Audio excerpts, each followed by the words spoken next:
Alright, what is going on, guys? This video, we're finally going to be getting the Dakota on the dyno, so I'm about to start heading towards the dyno we're going to be renting. We're going to go get the truck on there and we are going to tune the thing. Currently sitting in my new tow rig. This you guys have not seen yet. The interior will probably give it away almost immediately to most of you, but so we're going up to a shop called Neighbor Racing. That is the dyno we're renting. I'm going to have Soto doing the tune just like he has the last couple times, so yeah, I'm gonna start heading that way. It's about an hour and 40-minute drive from my parents, which is where I'm at, which is about halfway between, you know, the house in Columbus and the shop. So gave me an excuse to come up here and visit family, and then I get to drive all the way up there, get tuned, and then after that we're going straight back down to Columbus with it and unloading it. So yeah, let's get up there and let's get this thing on the rollers and see what happens. Okay, we have arrived. Grab this. Let's get this thing off the trailer.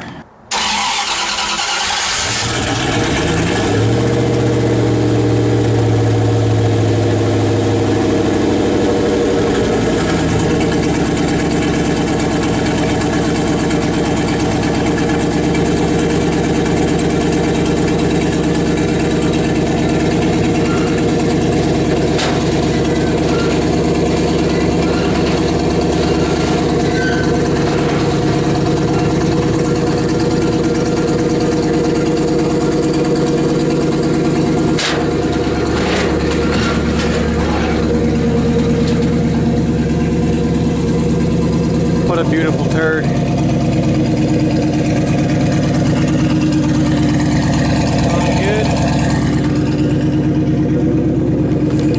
Gonna let that warm up a little bit. That way we don't have to wait for it to get out of the warm-up enrichment while it's on the dyno, obviously. I might take it around, just get a little bit of heat in the trans and the clutch and everything. Last night we put an underdrive pulley on that, which got rid of my belt squeak I was having. I think the crank pulley was bent and the belt was old. So we got that taken care of, and she's ready to go. Everything's dialed in. No more breakup issues, no more fuel issues.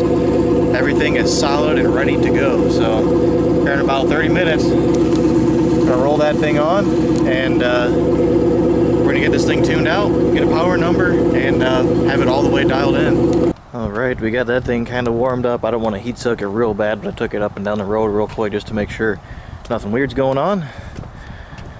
The dyno we are using is at Neighbor Racing, which is a little bit west of like Dearborn and Detroit. That's where we're at. There's, I believe that's Soto's Evo. He's the one tuning it. He's the guy who's always done it for me. Got a couple other cool cars sitting out here. Supra S2000. Mustang GT, Corvette, of course his Evo's sitting there. So here in probably about 10 or 15 minutes we'll be meeting up and rolling her in there and getting this thing done. So it's been too long.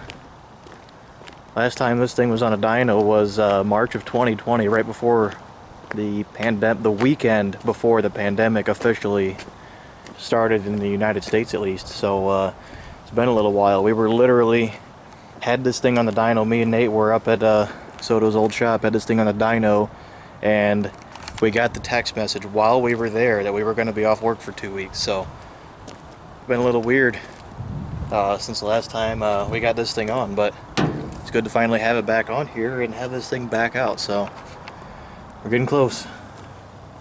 Can't wait to see what this thing does.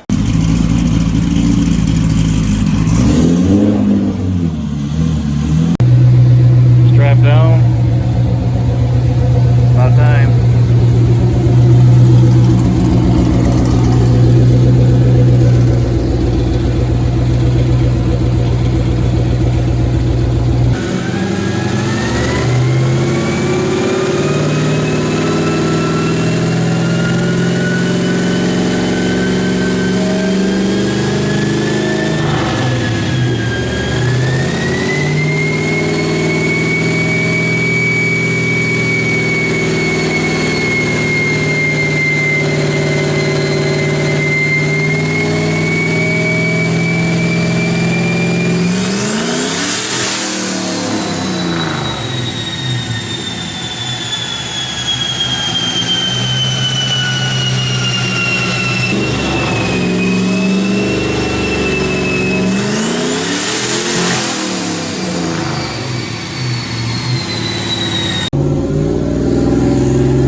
Got some things cleaned up on the tube. Just turn the boost up. We're gonna see where it lands. Seems to be running pretty good so far.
$391. Jesus fucking Christ.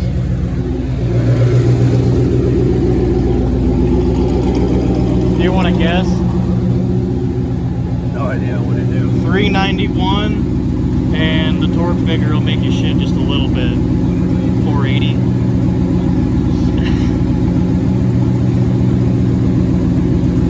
That was 13 pounds. That's good right there. It doesn't need any more. I don't need to see the number 400. I'm good. Fucking dial. I wonder what our injector was. That's what it wanted though, isn't it? Yeah, it needed that 1-to-1. That's over 400 crank. I'm happy there. That's like twice this engine's stock output.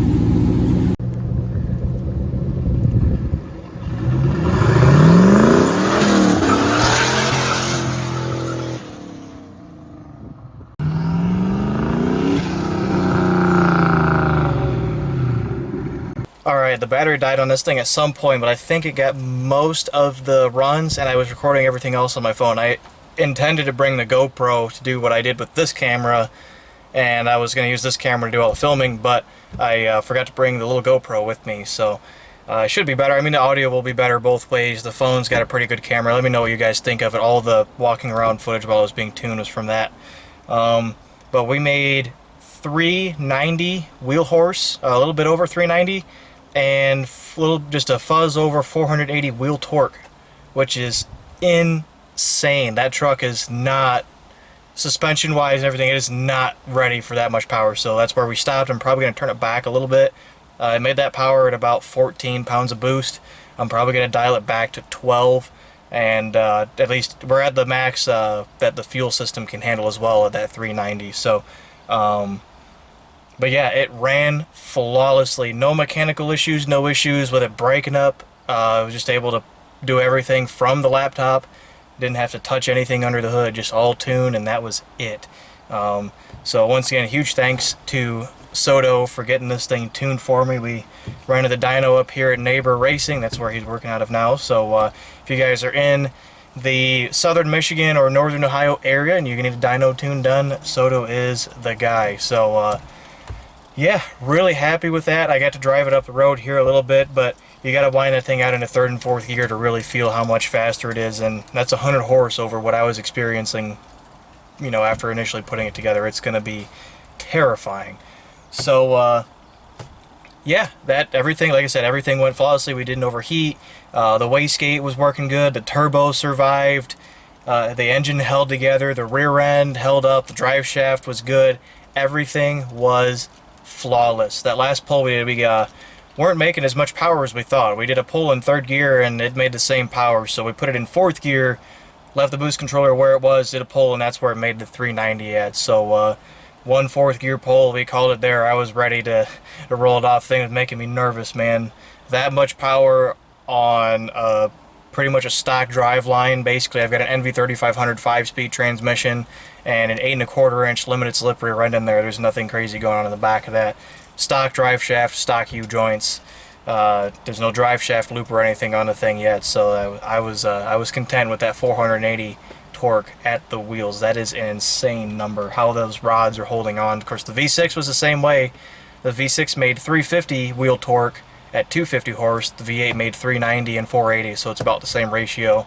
That's what happens when you leave, you know, stock intake and stock cam in there. Super happy. I've got the truck loaded back up on the trailer, and I'm ready to make the 3-hour drive back down to Columbus. Gonna drop the truck off, put the trailer away, and then my night's gonna be over there. So yeah, I want to thank you guys very much for watching. I appreciate you guys following along for over 5 years, this journey with this truck. I think we're finally reaching kind of like a peak here. So yeah, I appreciate you guys being around for this long and supporting me and just being around, because I don't think I would have taken it this far if it wasn't just for you guys being here and following along with me. So I really, really appreciate it.